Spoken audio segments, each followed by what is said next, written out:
సమయాలు 18వ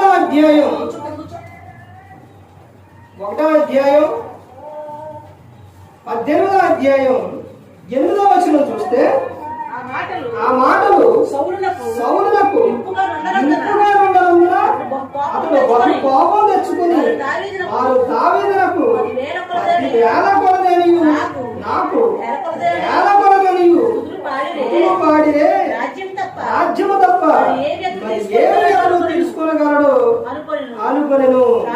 కాబట్టి నాటి నుండి సౌలు దావీదు మీద వేశ్యవ చూపు నిలిపెను. ఇక్కడ ఏమొచ్చిందండి?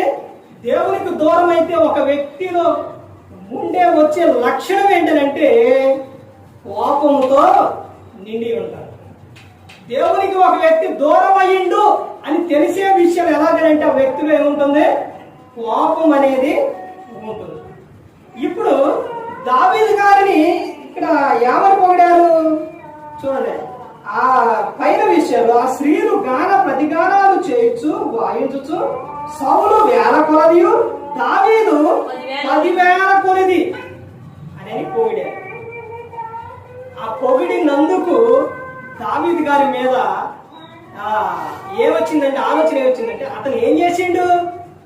అతను గెలిచిండు అంతే కదా అని చెబుతూ నాట నుండి దావీదు గారి మీద ఏమొచ్చిందంటే అసూయ, విసుగ చూపు వచ్చింది.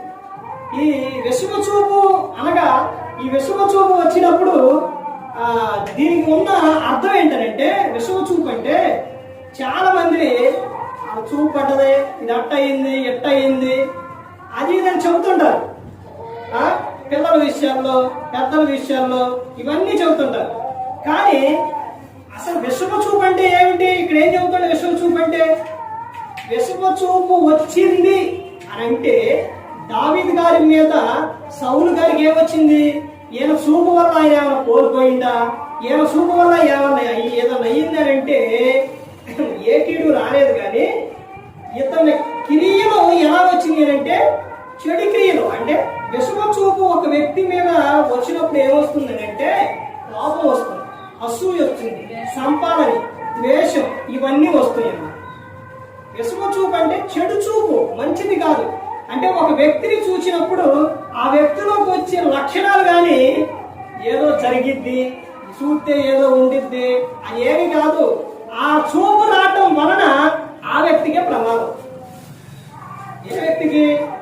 ముందు ఆ వ్యక్తికి ప్రమాదం, తర్వాత ఎవరికి ప్రమాదం అని అంటే ఎవరి మీద అయితే వచ్చిందో వారికి ప్రమాదం. ఇప్పుడు ఎవరి మీద వచ్చింది? దావీదు గారి మీద వచ్చింది. దావీదు గారి మీద వచ్చినప్పుడు ఈ సౌలు గారు ఏం చేసిండు? ఏట ఇసరడం, చంపటం, అతని వెంబడి పరిగెత్తడం ఇవన్నీ చేసిండు.